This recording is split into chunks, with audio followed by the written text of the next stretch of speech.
How you doing, folks? Today we're going to talk about how rare we are in this universe. Just to give you an idea of how vast the universe is, we can then go into how rare we are.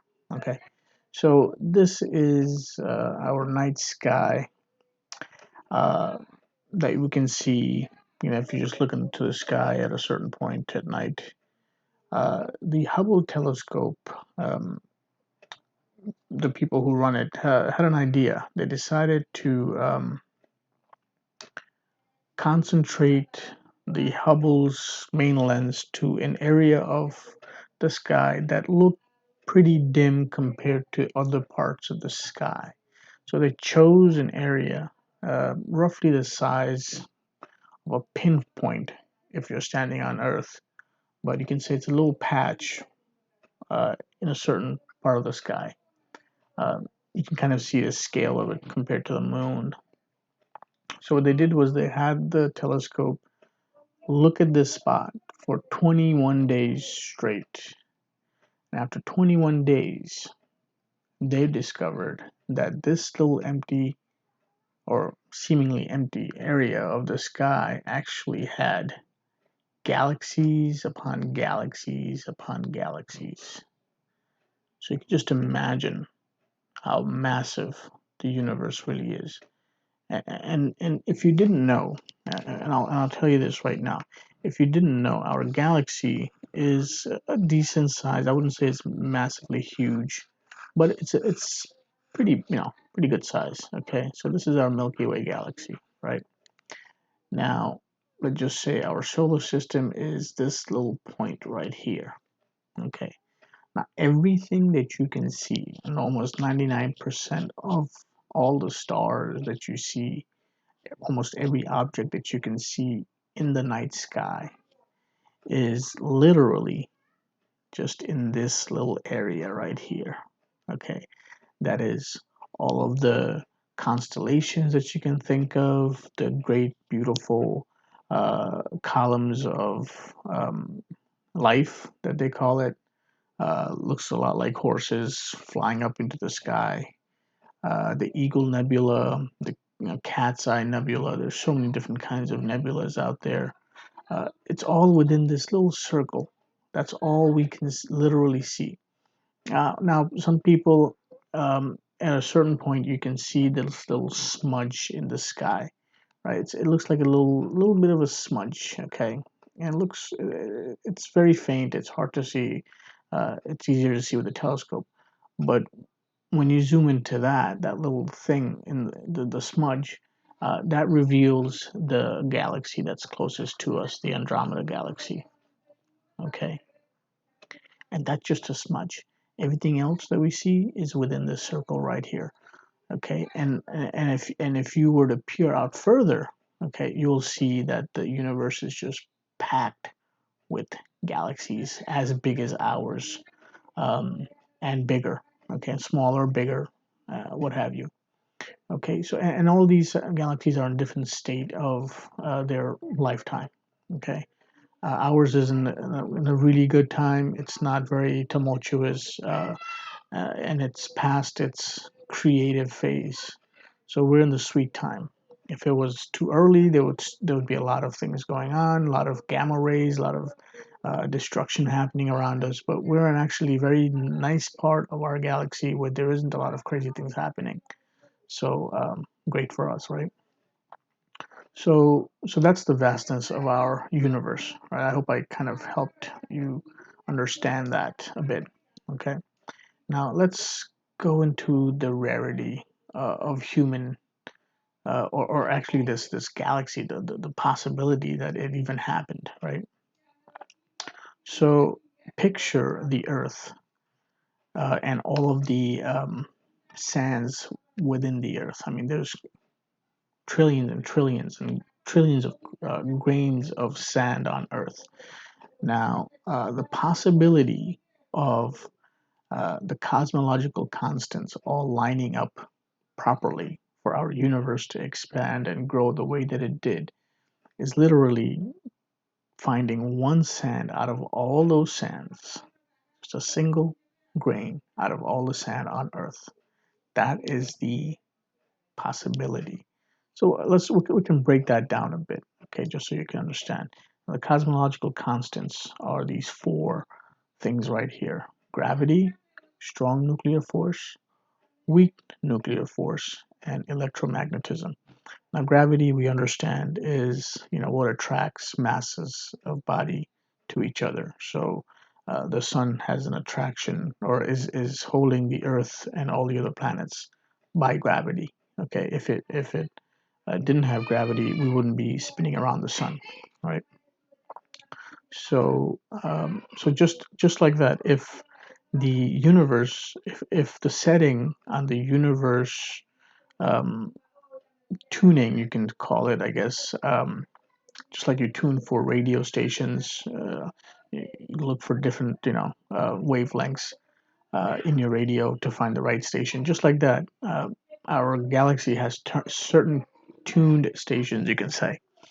Now, the gravity value is, 0.000000 and some number, right? It's a very uh, precise number. Now, if this number was few degrees lower, the universe would expand so quickly that there would be no time for galaxies to form. Okay. If the gravity was tuned too strong, right, then the galaxy wouldn't really expand that much. The universe wouldn't expand that much, and it would collapse on itself very quickly. Okay. So we're at the right tuned number, okay, that allowed for the proper expansion of the universe to where we exist. Okay. So that's one. Uh, Now let's talk about the nuclear, strong and weak nuclear force. That too is tuned to a very exact number, very similar to this. Now, strong nuclear force, that is the attraction between protons and neutrons within a element. Okay, so we can call that the electron, proton, and the neutron inside the nucleus. So the strong nuclear force is the attraction that keeps these two guys connected, right? When the atom bomb blows up, it literally breaks these guys in half, which causes reaction, and has a effect that kind of goes throughout and creates that effect. Okay. um, so that's also tuned to a certain number. If it was higher, then these guys would collapse to themselves. We wouldn't have atoms whatsoever. If it was too weak, then the proton and neutron wouldn't be sticking strong enough with each other, and they would, come apart, and the atom would not be able to sustain itself. Now, the weak nuclear force is the same thing, but it's the attraction of the electron to the nucleus. Okay, and same thing. That number, if it were a little bit lower, then the electron would be flying out. Okay, and if it was a little bit stronger, then the electron would be crashing in to the nucleus, and atoms would not be able to sustain themselves either. Now, electromagnetism. All right, folks, I have to make sure I state this properly. These aren't called the cosmological constants. That's another phrase, but this actually is the four fundamental forces that are fine-tuned for this universe to be, sustaining itself. Now let's get back to the last one here, electromagnetism.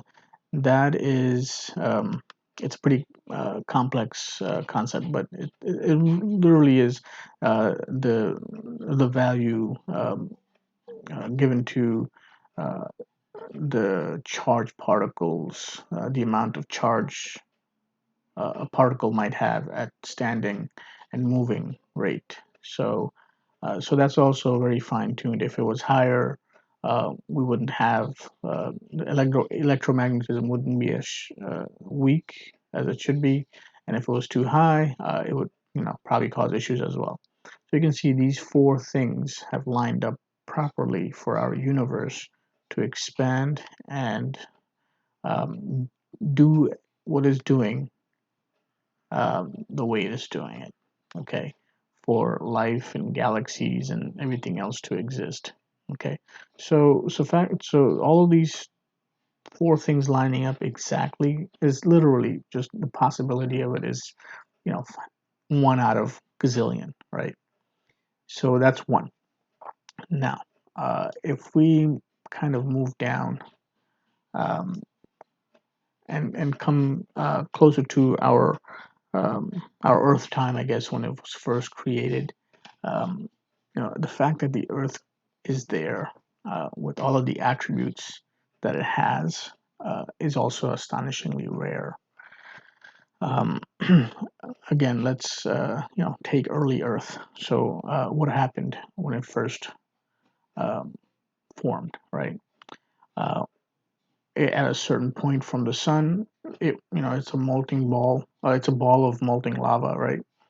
And a lot of things are in its neighborhood. I mean, I'm sure you had Mercury, Venus, Earth, Mars, Jupiter, all of these big masses already there. But then you had other smaller objects, other bodies that were in the area vicinity as well. So they're saying that during the formation of the Earth, there was one such planet nearby that slowly got either pulled or pushed somehow into colliding with the Earth. Okay, and this planet, they're saying it was similar to Mars. Um, it definitely wasn't as big as Venus or anything like that.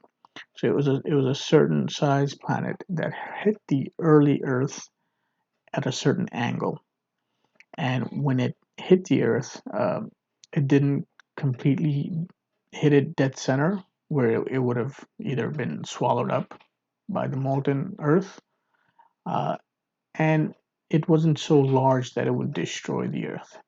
Uh, it also hit an angle where it didn't just cut off a piece of the Earth. Okay, what it did do is it hit at a certain angle where it didn't just ricochet out. It it hit a certain amount of Earth. It combined uh, with the Earth, and also some of it uh, floated into the orbit of the Earth. So for thousands of years, this mass debris um, kept on revolving around the Earth and culminated into what we now know as our moon. Okay, um, and it's very rare for a planet the size of Earth to have a moon a quarter of its size. In fact, it's extremely rare. If you look at any of the planets that we have in our solar system and that we see in the galaxy, that having such a huge moon is nearly impossible. If it was too close, it would have been, it would have fallen into this larger planet. If it was too far or smaller, it would have flung away or probably been um, hit another planet, right? So we have the perfect combination here of size and distance for the moon to stay here, and be able to be protecting the Earth from asteroids and comets and all these things that might come towards Earth's orbit.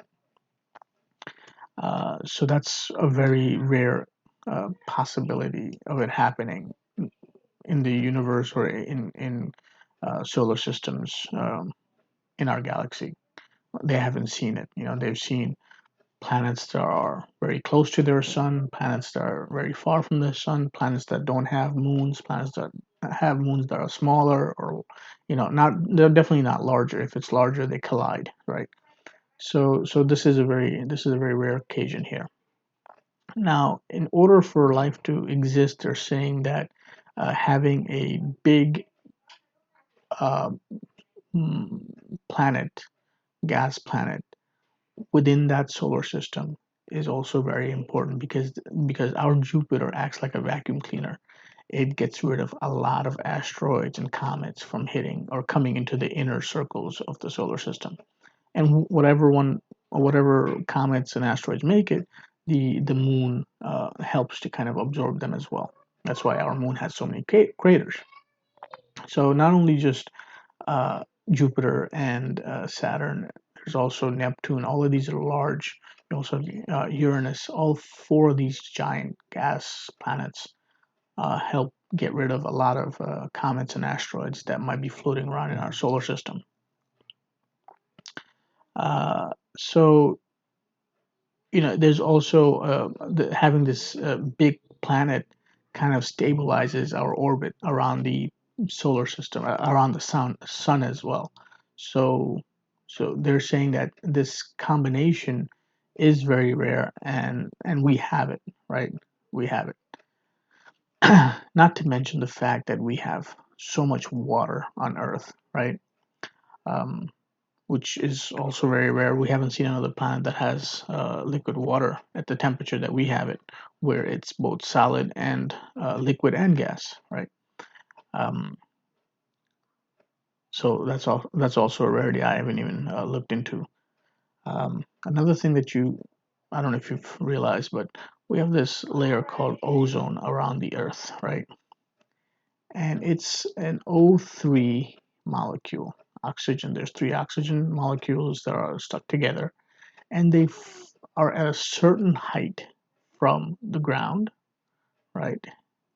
And there's a certain amount. It's about, I believe, 3% of the atmosphere has ozone. If there was 4%, then it would be holding in too much heat, which would probably cook us. If it didn't have enough, then the sun's radiation would penetrate further in and it would probably fry us. So we have the optimal amount for life to exist on Earth, which is again just crazy coincidence. So think of this as another finding one single sand out of all the sand grains on Earth, right? So that's two impossibilities that we're looking at. Now, third one we're going to look at is creation of life. Now, just think about how unique, beautiful, perfect life is, right? Everything's just so orderly, so well done. Okay, you have RNA, you have cell walls, you have DNA. The possibility of um, simple proteins to line up and create something like RNA is, they're saying, 10 to the power of 41, which again is near impossible. If every single planet in the universe had amino acids and everything in its ocean for billions of years, this number would not be reached. Okay, it's near impossible, but we have it. Okay, so that's just one thing, right? That could have, let's just say this did happen, but how does a cell wall get created? Okay, how do certain uh, amino acids line up in a circle, all right, for no apparent reason at all and become this protective uh, object? And not only that, this RNA ends up becoming inside, okay, along with other things that a cell would have. It just scientifically, probability wise, it's just not possible. You know, think about DNA. How did it get inside of a nucleus? Why would it get inside of a nucleus? What's the, for what reason? You know, So that too itself is an impossibility in finding another purple or blue colored sand grain in the Earth's um, vast um, amount of sand grains. Now, the fourth item that I think is pretty rare is simple animals evolving to become intelligent. Uh, our brain is about 20% or uses about 20% of our energy. Okay. Uh, why? Why do we have to have such a huge brain? There are animals. I mean, if life is all about procreating, finding food, and then just dying, then why have such a huge brain? You know, um, it just doesn't make sense. What's the purpose? Elephants, they have huge brains, they have huge bodies, and their brains are pretty um, busy maintaining itself and finding food and mate and all that other good stuff, right? Uh, but we have a lot more brain to body ratio. We have a lot of brain space left for doing other things, you know, especially like to become conscious. So, the brain didn't come just, you know, out of nowhere, right? We have to have appendages. We have to have opposable thumbs, right?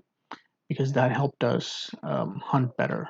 That helped us grab things better. Um, we were able to take a stone and crack open uh, bones that were probably uh, eaten clean by other animals, and we got in there, broke the bone, and got the marrow, which helped us grow, feed our brains, right? We weren't walking like the rest of the animals. We were walking upright. We're the only ones that continuously walk upright. That gave us an advantage of height. We were able to see above the grass and see danger or find prey, hunt better, right? So all of these things normally doesn't happen in the uh, animal kingdom, right? But it did happen with us, and that gave us the advantage, and we were able to evolve to have this extra intelligence. So think of that again as another blue sand out of a sea of or earth filled with regular sized colored grains of sand. So you can see there is four impossible things that happened for us to exist on this earth in the way that we did. Okay. And now I'm going to talk about this central point here.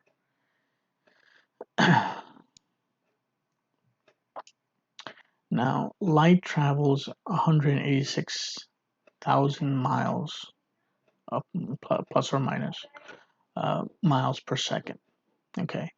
And so do radio waves, right? Now, we can see so much light. Okay, we can see these galaxies from all over the place, right?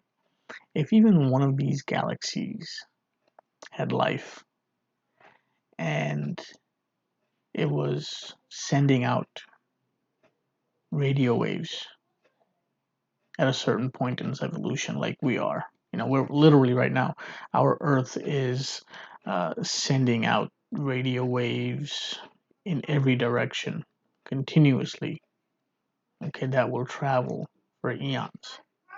Okay, our TV shows and internet and everything that we do is going to be traveling for millions and millions of years, penetrating the universe. It'll get to this area here in quite a few billions of years. So if we think of light and radio waves the same, and they're traveling the same speed, then the universe should be buzzing with radio waves from intelligent life. Just if we can see the light, why can't we hear sounds of intelligent beings if they exist? So there's something called a Fermi's paradox, where he kind of wonders why this is happening. Why is it that we're not able to hear other civilizations? Because if you think about Drake's equation, there should be millions and millions of intelligent life uh, just in our galaxy. Forget the universe. Just in our galaxy, there should be millions and millions of life in this thing, but we don't hear anything. We should be, but we don't. Even if they existed for, let's just say life existed in each galaxy for like 1,000 years or 100 years, intelligent life, and they were releasing radio waves for 100 years. That radio wave would be traveling throughout, okay, and we would surely hear something, but we don't. It's completely silent, not a single beep. So that's something, okay. Um, so I hope I kind of helped you understand the rarity of humankind um, in our universe, um, and just you know, kind of ask why is it that we exist the way that we do here. Okay, we'll tackle other issues as we move forward. All right, thank you, everyone.